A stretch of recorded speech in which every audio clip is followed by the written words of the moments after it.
Coming up on IUSTV News, a crash involving a Bloomington Transit bus shuts down part of the campus early this morning. See the moment the bus was hauled away. Plus, the ACLU of Indiana files its third lawsuit against IU this year. We'll tell you what's behind the latest legal action. And a new street maintenance project that starts in a couple of weeks is bringing some big changes downtown. Find out what's in store.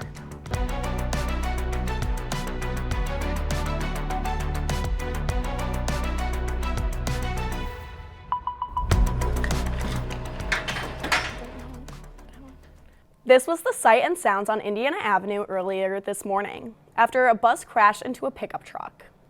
Bloomington police say that at least 6 passengers were on board the bus at the time but are okay.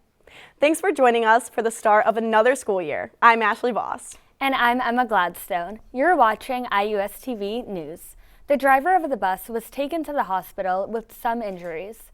Bloomington police tell us the crash happened just after this morning near 10th Street and Indiana Avenue. Drivers were diverted at both 10th and 11th Streets. Police said the pickup truck failed to yield to the bus that was going south on Indiana. The bus had considerable damage to the front windshield and bumper. The landscaping truck had heavy damage to the bed of the truck, and the rear windshield was shattered. The road was back open after about an hour. It's been just over a month since IU's new expressive activity policy went into effect, setting guidelines for how people can protest on campus. Now, with students back, that policy is at the center of another legal fight. The ACLU filed a lawsuit in court Friday, specifically challenging the rule prohibiting expressive activity after 11 at night and before 6 in the morning. The policy is substantially overbroad and is not appropriately tailored and violates the First Amendment. This is now the third lawsuit that the ACLU has filed against IU this year. IU declined to comment on the latest legal fight. A former Monroe County Sheriff's deputy is facing criminal charges for sexually assaulting a woman in his police car while on duty. Jeffrey Freeman Jr. is charged with sexual battery, strangulation, official misconduct, and obstruction. Prosecutors say Freeman was helping a lost woman on August 21st. That woman told investigators Freeman went through personal explicit photos on her phone before slapping her face several times, pulling her hair, and choking her to the point that she could not breathe. Investigators say Freeman turned off his body camera before the assault. The Monroe County Sheriff fired Freeman that same week. Monroe County residents could soon see a big income tax increase as part of the new jail project. The County Council gave the green light to move forward with a new rate of 0.2, the maximum rate that can be imposed. It's up significantly from the current rate of 0.01. In their meeting, councilors said they would advertise the maximum rate, so it can be reduced after getting public comment. A public meeting will be held September 16th. The new jail could cost upwards of $200 million. Some big changes are coming to downtown as part of a new street maintenance project. Our Sydney Moore has details on the upcoming project, which starts this month. Right behind me is one of many areas that Bloomington will be changing during the street maintenance project. The project is coming to these specific streets right in the center of downtown. 4th Street between Madison and Indiana Ave, 6th Street between Walnut and Indiana Ave, College Ave between 11th and 4th, and Walnut Street between 3rd and 11th. It would look nice and it would be nice once it's finally done, but I also feel like it would just be a problem, like having to maybe close down roads in order to fix these sidewalks, and there would just be a lot more traffic. Asphalt resurfacing, new curb ramps, and fixing broken sidewalks are just some of the changes, which for Laura Shepper, who's visually impaired, is a big step in the right direction. As a visually impaired person, I find that really a good thing. I don't use a white cane, but I know some people are navigating. There's uneven spots that would be hard for some of us to see. After the project, 2 right turn lanes will be gone. But the biggest change, head-in angle parking on 6th Street by the square will become back-in angle parking. I think it would be so much better because first of all, there's so many one-ways and the parking is so limited, and the city is very populated due to all the students. So as a driver, it's very frustrating to find parking. Now, this is one of many affected areas. The West Side will also be seeing some changes in the near future. In Bloomington, I'm Sydney Moore, IUSTV News. Construction is also coming to the west side. Starting this month, there will be work on the 3rd Street between Patterson Drive and Franklin Road. Crews will be resurfacing the road, replacing damaged sidewalks, and adding pedestrian curb ramps.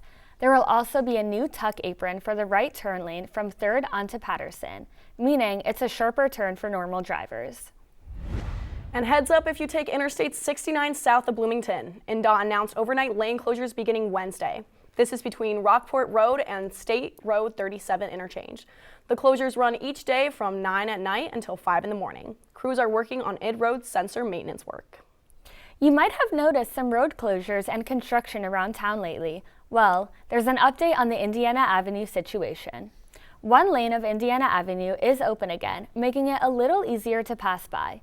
Bloomington is in its final stages of the Clear Creek Culvert Reconstruction Project, which is focused on improving the storm drains under downtown. For one IU student, the project nearing completion is great news. It's definitely really hard having to reroute, or even over on Atwater was closed for a little bit and was down to 1 lane, so it definitely makes getting to class harder. The city says the whole project should be done by December. Construction has started on the new student housing complex at the site of the old Poplars building. The $81 million complex encompasses a 6-story building with nearly 200,000 square feet.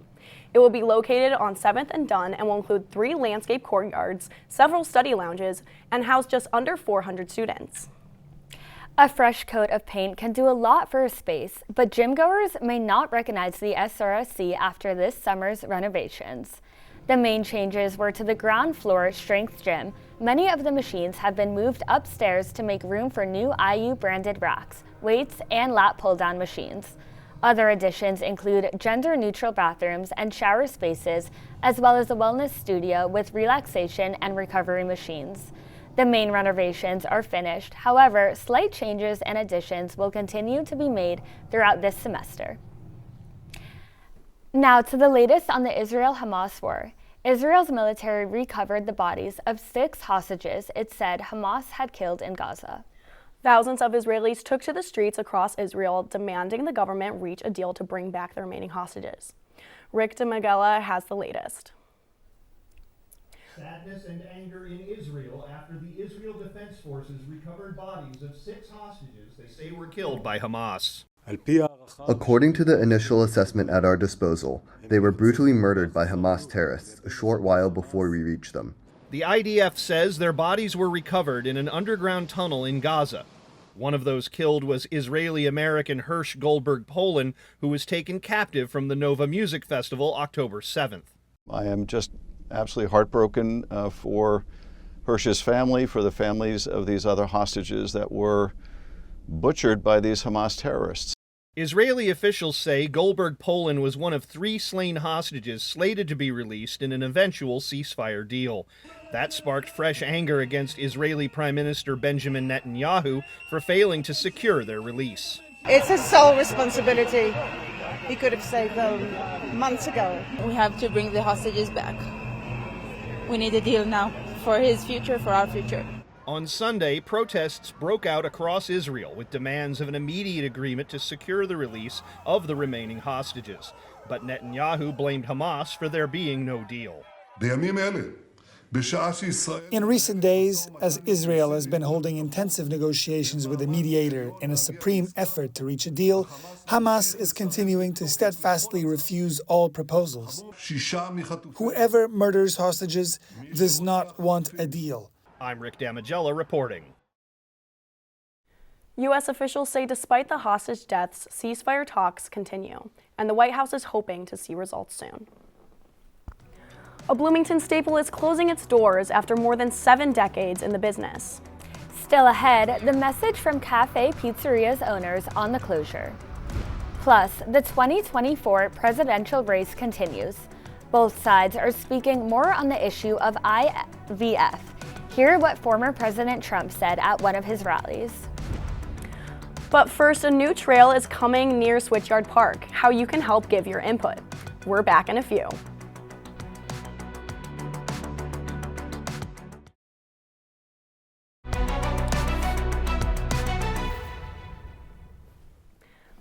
The city of Bloomington is hosting a public meeting on the new Powerline Trail design coming in near Switchyard Park.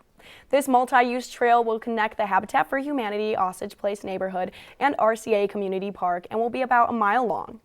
The trail will run west under power lines from the Switchyard Park entrance. You can give your input on the proposal starting at 6 tomorrow night at the Switchyard Park Pavilion. After 71 years of business, Cafe Pizzeria announced their immediate closure Wednesday morning. Just shortly after winning the most votes on the Herald Times Best Pizza poll, the owners of the business post on Facebook saying, "It is time for us to retire and have more time to focus on family." The post has over 500 comments, many recalling sentimental experiences at Cafe Pizzeria. The Ashkenazi Museum of Art has a new interim director. Mariah Keller stepped into the role on Sunday. The previous director, David Brenneman, left the museum after taking a similar job at a museum in Georgia. Keller has been with the Ashkenazi Museum since 2016. IU says a national search for the new permanent director will begin soon. The founding dean of the IU School of Public and Environmental Affairs has died at age 91. Charles Bronser was tasked with laying the groundwork for SPIA in 1971. He was appointed the founding dean and following year and served in the role for 17 years. He leaves behind 3 children and several grandchildren. Catalent Pharma Solutions, a drug manufacturer company that employs hundreds in Bloomington, reported its fourth quarter earnings that are above analyst estimates. In its third quarter earnings, the company brought in just over $1 billion in revenue. This year, they exceeded expectations, bringing in $1.3 billion. Analysts were expecting revenue closer to $1.2 billion. Earlier this year, Catalent laid off 130 employees. The Bloomington plant cut more than 400 jobs in the year prior. Vice President Kamala Harris and her running mate, Minnesota Governor Tim Walz, sat down for an interview with CNN.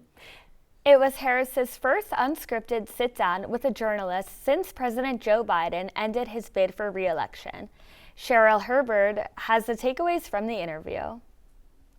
Vice President Kamala Harris sitting down for her first unscripted interview with a major media outlet since becoming the Democratic nominee. CNN's Dana Bash asking the tough questions, like questions about Harris's perceived policy shifts over the years. My values have not changed. During this joint interview, her running mate, Minnesota Governor Tim Walz, also addressed being on the defensive ever since accepting his nomination as Harris's VP pick. If it's not this, it's an attack on my children for showing love for me, or it's an attack on my dog. I'm not going to do that. And the one thing I'll never do is I'll never demean another member's service in any way. I never have. The sit-down allowing Harris to explain her position on key issues, notably her handling of immigration issues for which she's been criticized. I spent 2 terms as the Attorney General of California, prosecuting transnational criminal organizations, violations of American laws regarding the illegal passage of guns, drugs, and human beings across our border. The VP was asked about her opponent, Donald Trump, claiming she's only embracing her multiracial identity for political purposes. I didn't know she was black until a number of years ago when she happened to turn black. Same old tired playbook. Next question, please. That's it? That's it. Okay. Harris saying if elected, she'd invite Republicans to help her lead the country. It would be to the benefit of the American public to have a member of my cabinet who was a Republican. I'm Cheryl Hubbard reporting. Former President Donald Trump said that if he is elected, his administration will protect all access to in vitro fertilization. Trump made the comments while campaigning in Wisconsin and Michigan. He said that he will even find a way to get this service to be paid for by either the government or the insurance agencies. IVF is a growing topic in this year's election. Critics have said the former president and his allies are working to reverse access to IVF, a claim Trump is pushing back on. If I'm elected this November for the first time ever, your government will pay for or require insurance companies to pay for all costs associated with IVF fertility treatment. This comes just a week away before the next presidential debate and the first between former President Donald Trump and Vice President Kamala Harris. This is not the first presidential debate during this election year, but the first since Biden backed out of the race. The debate will follow the same rules as the last debate. Microphones will only be unmuted when it is a candidate's turn to speak, and no candidate can speak to staff during breaks. There will also be no studio audience. Trump initially was not willing to do the debate, but is expected to appear, despite voicing his opposition to the network. Won't see too many more interviews, and I have a debate coming up with this one. And she didn't want to debate. She didn't want to debate. They were not happy about it, but they got the network that they wanted. This network is the worst of all. The presidential debate is set for next Tuesday night at 9 on ABC. Next on IUSTV News, everyone wants to maintain a healthy diet, but what role does food portions play? Find out in today's Health Minute. Plus, it was a beautiful fall-like day, but will it stick around? Michelle has a check of the forecast on the other side of the break.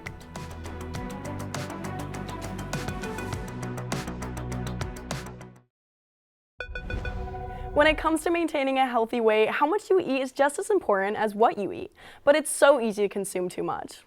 In today's Health Minute, Mandy Gaither gets tips on how to make sure you're eating the proper food portions every meal.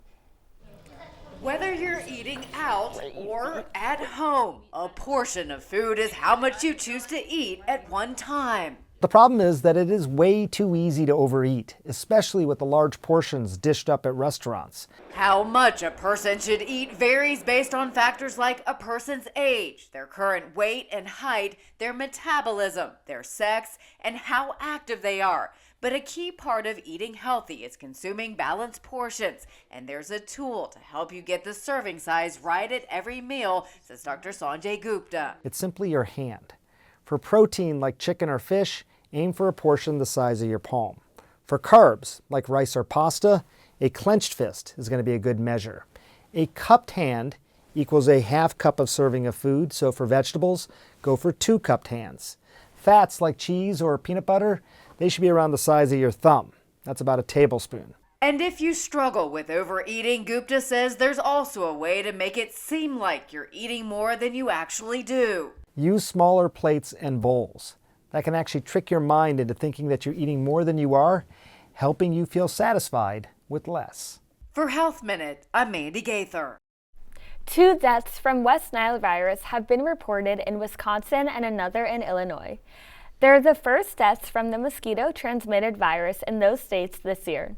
The CDS says it's received reports of 18 deaths from West Nile across the country. There were 182 deaths from the virus last year. There is currently no vaccine or specific treatment. Turning to weather now, it was gorgeous out there today. Not too hot, and the humidity was gone. That's exactly right. I feel like this past week it's kind of felt like Death Valley, but things are starting to cool down just a little bit more. As we mentioned, the heat will be returning, but trust, will there be a little bit of rain to kind of keep us dry? I'll let you know in a little while, but trust, there's going to be a nice cool weekend ahead, so we'll get right into that. As you can tell, the Death Valley I mentioned, it's still going on, especially in all of southern Indiana. You can see there is not a high or a tide that is over. It's all over 80. It's actually insane. It's very hot. So make sure you have your SPF, your sunscreen. Don't let your dog walk out without its paws being protected. It is serious heat. Now, talking about that rain chance I mentioned, it's a 20% chance of rain on Wednesday and Thursday, which is 1 in 5 if you really like a fraction. So it's not nothing, but it's not completely something. So keep an umbrella. If the sky starts to change, you have it with you. On Friday, it's going to be 0. Have a picnic. Skip around the sample gates. Have all that fun on Friday. On Saturday and Sunday, the weekend, a 10% chance of rain if we want to go back to a fraction. 1 out of 10, you might be fine, but make sure you carry your umbrella with you because Bloomington weather can change in an instant. Now going back to that 7-day outlook, as we've said, Wednesday, Thursday, Friday, it's going to be a little hot. You're going to get above 80 degrees. During the weekend, it's going to be perfect. That Saturday sun, it's just going to be nice. Run with your dog, play a little frisbee, play a little sport. And then on Monday and Tuesday, we get a little bit back up, but it's still going to be fun, relaxing, and won't be as hot as it was earlier in the week. I'm happy that it's not going to rain on Friday, but I'm just hoping that it's not going to be as hot as it was for last week's football game. Yeah, it was actually insane. So hot. Yeah, it was so bad. All right, thank you so much, Thank Michelle. you so much. Thank you. Next in sports, Coach Sig and the Hoosiers hit the field in Memorial Stadium for the first time this season. Allie has the recap in sports. Stay with us.